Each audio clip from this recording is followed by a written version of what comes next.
Bonjour, je vous invite à m'accompagner en Thaïlande pendant les vacances de Noël 2019 pour visiter les îles Phuket, Phi Phi, Koh Lanta et Koh Kradan. Qui suis-je? Je suis quelqu'un qui aime l'or et l'argent. Et moi, qui suis-je? Moi, j'aime les jolies filles, mais je ne suis pas le même que celui qui aime l'or et l'argent. Et moi, hein? Qui suis-je? Eh bien, moi je suis tout simplement Éric Long, un kinésithérapeute toulonnais qui approche de ses 70 ans en continuant à travailler parce que ma retraite est tellement ridiculement petite que je ne peux pas en vivre. Mais j'aime beaucoup travailler comme kinésithérapeute, spécialisé en méthode Mézières, en ne voyant qu'un seul patient à la fois. Ça ne me rend pas riche, mais c'est plus efficace que les méthodes qui rendent riches les kinés. Si on veut être riche, on n'est pas kiné, on est banquier ou on est politicien. Regardez, notre politicien numéro un actuel, le copain d'un certain Donald, hein, eh bien, il est soutenu par les banquiers. Et il joue au ballon rond. À Toulon, ballon rond, c'est pas trop tasse de thé des Toulonnais, ils préfèrent le ballon ovale. Et ils ont le stade Mayol, temple du RCT. Moi, je vais souvent en Thaïlande, dès que je le peux, en vacances, parce que j'aime beaucoup la Thaïlande et ses îles. Et bonjour, je vais vous parler de la Thaïlande et la difficulté d'aller en Thaïlande dans une période de grève.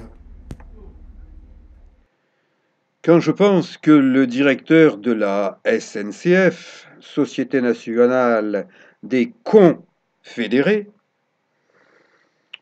propose aux Français de rester tranquillement à la maison. Et qu'est-ce qu'on fait quand on a réservé et payé son billet d'avion? On le met à la poubelle? On se le fait rembourser par Manu? Je doute fort que les banquiers fassent ce genre de cadeau. J'ai réussi à aller en Thaïlande, à arriver jusqu'en Thaïlande. C'est un véritable exploit et pour cela, je n'ai pas eu besoin de l'aide de la Tourist Police thaïlandaise. Comme vous voyez, c'est pas mal, hein? C'est même joli. Ce petit bâtiment, c'est le poste de police sur la plage de Patong. Peut-être que les Français feraient bien de prendre exemple sur ce qui se fait de bien ailleurs, à l'étranger, plutôt que croire que par pouvoir jupitérien, on a d'un coup toutes les bonnes idées qui vous arrivent dans la main, alors qu'on est un peu jeune quand même. La plage de Patong mesure 4 à 5 km de long. Et en pleine journée, elle est bondée, des milliers de touristes. La nuit, il n'y a que quelques noctambules, un peu fêtards, un peu alcoolos sur les bords. Mais au petit matin, ces gens-là, ils sont rentrés cuver leur vin, leur alcool chez eux. Et la plage de Patong a quelques aspects d'un thriller à la Michael Jackson. Regardez ces arbres, ils ne sont pas morts, ce ne sont pas des morts vivants, ce sont des arbres bien vivants qui changent d'aspect entre le jour et la nuit. Comme certaines personnes changent aussi d'aspect entre un moment et un autre moment, entre le masque qu'ils portent et un autre masque. J'aime bien cette plage à l'aube. J'observe la nuit qui diminue et le soleil, l'énergie solaire qui dynamise la nature. Ma petite séance de gymnastique est inspirée du yoga. J'ai commencé à pratiquer le yoga lorsque j'avais une vingtaine d'années. J'en ai près de 70. Je ne suis pas souple. Les gens qui croient qu'il faut être souple pour faire du yoga se trompent. C'est justement quand on n'est pas souple qu'il est intéressant de travailler contre ses raideurs pour acquérir un peu de souplesse. Eh bien, regardez le jeune président français actuel. On dirait qu'il a avalé un parapluie et que le manche est resté coincé dans sa colonne vertébrale. Il est aussi rigide qu'un parapluie fermé. Bon, il n'est pas capable de se déplier, parce que pour se déplier, il faut avoir une cage thoracique souple. Et j'ai pas l'impression que ce jeune président français, surnommé Manu par les intimes, mais il faut surtout pas que les jeunes l'appellent Manu. Bon, comme moi j'ai 30 ans de plus que lui, il faudrait quand même pas que ce petit jeune me dise de ne pas l'appeler Manu. Donc Manu, je suggère à Manu, puisqu'il est un peu insomniaque sur les bords, qu'il prétend, comme Napoléon, ne dormir que 3 ou 4 heures par nuit, eh bien, qu'à 4 heures du matin ou à 5 heures du matin, il offre gratuitement sur la chaîne publique Sénat ou une autre chaîne télévisée gratuite française, un cours de gym, de yoga, d'assouplissement, d'éveil musculaire. Ça serait intelligent. Ça pourrait même faire râler son copain américain. Vous savez, poil de carotte. Oui, Donald. Il paraît qu'ils sont plus trop copains. Mais, hein. Donc, que le président Macron se lance dans un cours quotidien de yoga télévisé, gratuit, et bien des Français s'en trouveront mieux. Conseil gratuit offert par Éric Long, kinésithérapeute toulonnais, au président de la République de tous les Français. Enfin, c'est lui qui le dit. Hein. Bien, je termine ma petite séance avant que le jour se lève et j'apprécie cette arrivée du jour, arrivée de l'aube. C'est un moment magique. L'aube est magique, le coucher du soleil est magique. Ce sont des moments de beauté gratuite. Heureusement qu'on ne les taxe pas encore. Hein. Que ça reste comme ça, la nature vraie, la nature gratuite, la nature libre. Et la nature, la plage de Patong, polluée par des noctambules amateurs d'alcool. Eh bien là encore, moi je suis un buveur d'eau, l'eau douce surtout, de temps en temps un peu d'eau de mer quand je bois la tasse. Je pense que le président de la République ne risque pas de boire la tasse, parce que c'est un barboteur en piscine fortifiée à Brégançon, et que par ailleurs, il vante les mérites du vin. Eh bien, on devrait plutôt vanter les mérites de l'eau. Et pourquoi ne danserait-il pas avec sa jolie épouse, qui a l'air de s'entretenir physiquement beaucoup mieux que lui, que je salue là? Eh bien, il pourrait, couple présidentiel, donner un cours de danse gratuite tous les matins avant que n'ouvre l'Élysée. Hein, ce serait pas une bonne idée, ça? Idée gratuite. Il paraît qu'il est ouvert aux idées. Eh bien, voilà, un cours de yoga, 4-5 heures du matin, suivi d'un cours de danse, 5-6 heures. Je suis certain que des Français apprécieraient Bangla Road, rue pour les noctambules, qui au petit matin reconduit les derniers fêtards vers leur chambre, et les travailleurs et travailleuses eh bien, déplacent des tonnes et des tonnes de bouteilles vides qui ont été éclusées pendant la nuit par des gens qui ne sont pas des buveurs d'eau, mais il paraît que ça fait tourner l'économie. Allez, j'abandonne Bangla Road, dont les écrans de nuit sont éteints. Oh, des belles de nuit qui rentrent. Elle cherche encore un client. Savez-vous comment on distingue une belle de nuit d'un beau de nuit qui se fait passer pour une belle? Ne vous laissez pas hypnotiser par les seins ou par les fesses. Regardez le cou. S'il y a une pomme d'Adam, vous pouvez dire bonjour monsieur, plutôt que bonjour madame ou mademoiselle. Voilà, ça c'est le truc pour repérer les ladyboys. Il y en a beaucoup en Thaïlande, mais en France on en trouve aussi, et du côté de Paris, il y en a. Un moine dans une petite cloche de verre ou de plastique est plus efficace qu'un GPS pour le chauffeur de ce minibus qui parcourt la plage de Patong en train de s'éveiller. Vous voyez le nombre de deux roues. Le camion de la police pour les touristes est toujours là.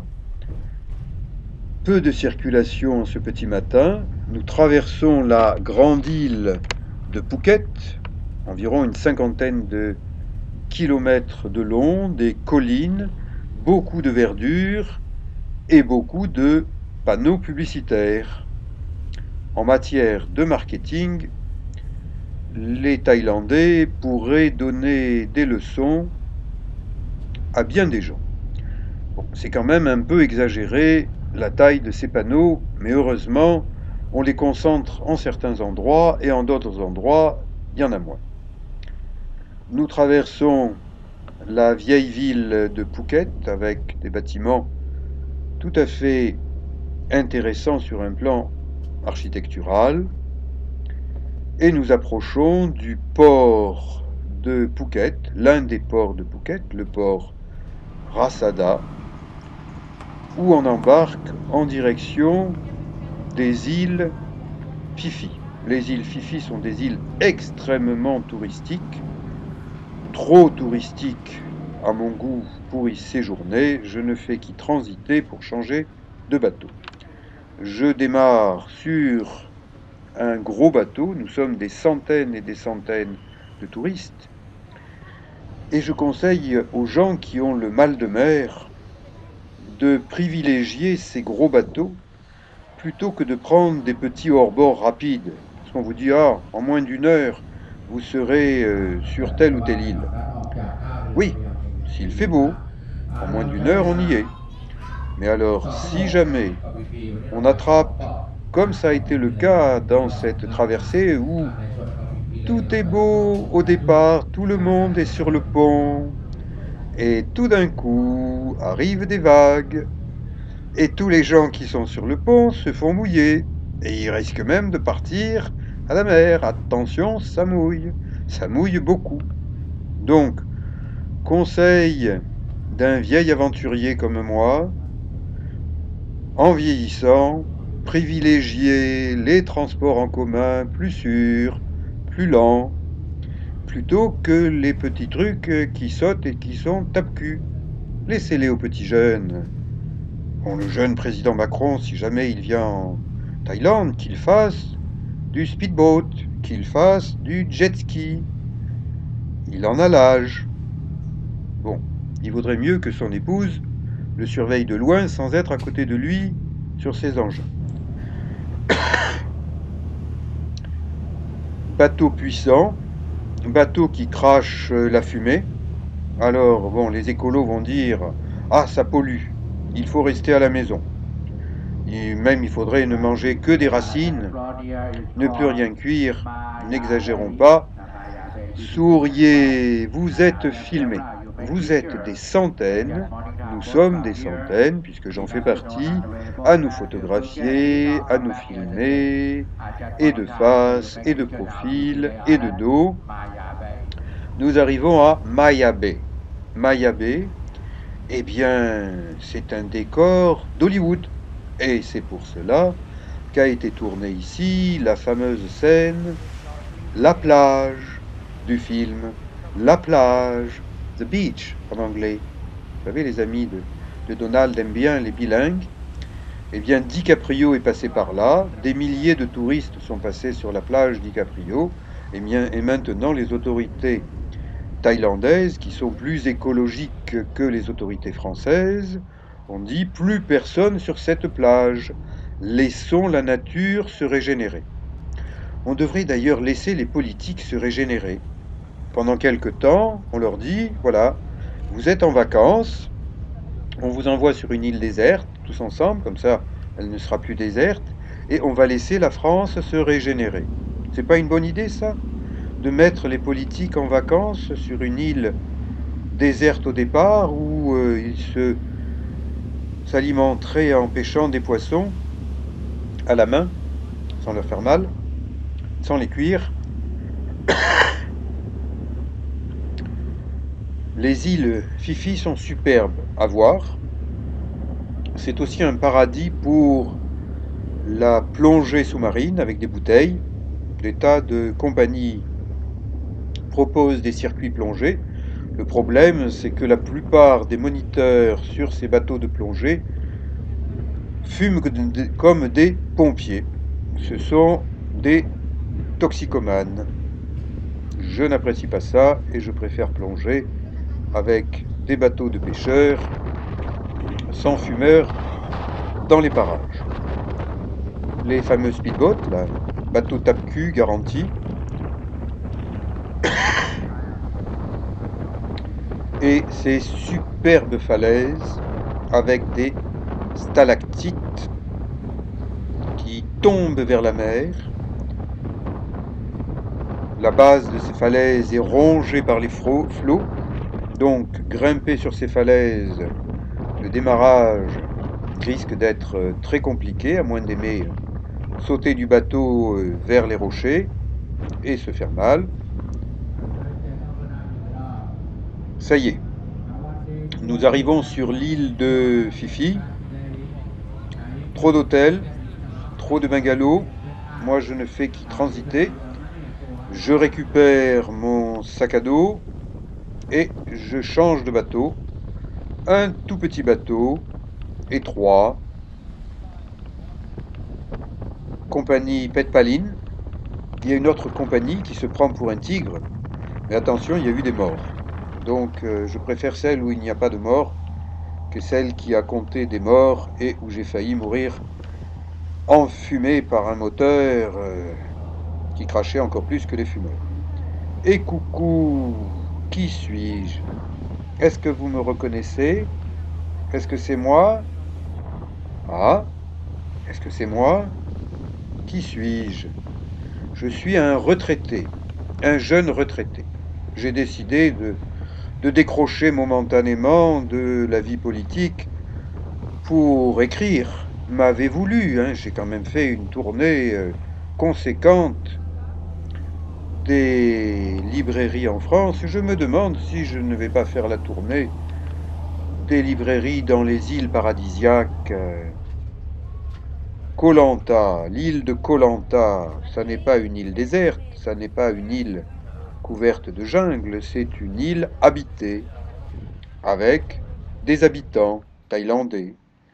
Et j'ai pour habitude de résider dans une petite pension de famille, avec des bungalows en bois, montés sur pilotis, sans air conditionné, avec simplement une moustiquaire. De temps en temps, il rentre des insectes, il y a des petits chats qui grimpent par les trous du plancher. Mais si vous voulez l'air conditionné, adressez-vous à l'hôtel de l'Élysée. Vous savez, à Paris. Très bon hôtel. On garde les gens 5 ans et après, on les change. C'est une bonne chose. Ça leur permet de faire ensuite autre chose, d'écrire des livres. J'aime beaucoup cette petite pension de famille parce qu'il y a une belle piscine, parce qu'il y a des arbres au naturel, de l'air au naturel, pas conditionné. L'après-midi touche à sa fin. Il y a un décalage horaire de 5 heures à 6 heures avec la France, donc Les premiers jours, on est quand même un petit peu secoué, azimuté, sans perdre le nord. Un cocotier. Le soir arrive tranquillement. Je prends encore un petit bain. L'eau est chaude. Au naturel, elle est chaude. Et le lendemain matin, je suis dans mes pantoufles. Mais regardez, GoPro marche sur la tête. Ma nouvelle caméra GoPro, je filme à l'endroit et elle me sort des images à l'envers. Elle est exactement comme les politiques. Vous achetez quelque chose, vous avez la garantie que ça va marcher et une fois que vous êtes chez vous, ça marche à l'envers.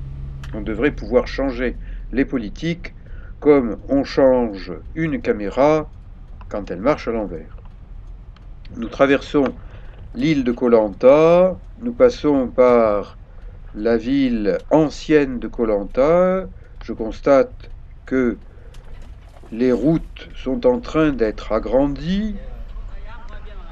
Pour embarquer, eh bien, il y a maintenant un quai d'embarquement tout beau tout neuf, avec ses luminaires, avec ses barrières de protection, avec ses trottoirs pour ceux qui marchent, mais les vrais, hein, pas les faux. Les faux, ils se sont fait élire et maintenant, ils sont scotchés dans leur fauteuil. Quand ils se déplacent, c'est avec un faucon. Pardon, Falcon. Mais Falcon et faucon, hein, c'est quand même proche. Le petit minibus nous dépose sur le quai d'embarquement de Koh Lanta en direction des îles du sud. Vous voyez, maintenant c'est tout beau, c'est tout propre. Les Thaïlandais savent bien faire les choses. Il y a des exemples qui pourraient être suivis. Nous embarquons quelques dizaines de touristes cette fois-ci sur un petit bateau et nous nous dirigeons vers les îles encore plus au sud, vers la Malaisie.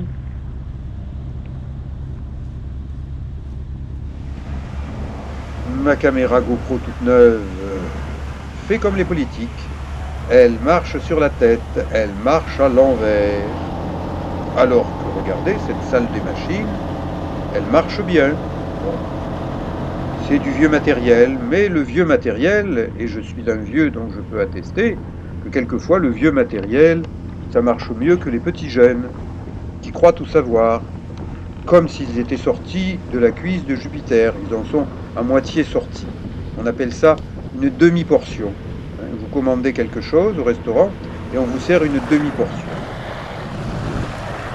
Bienvenue à Koh Kradan, c'est un petit paradis. J'y ai tourné d'autres vidéos et je vais vous présenter Manu à Koh Kradan. À bientôt.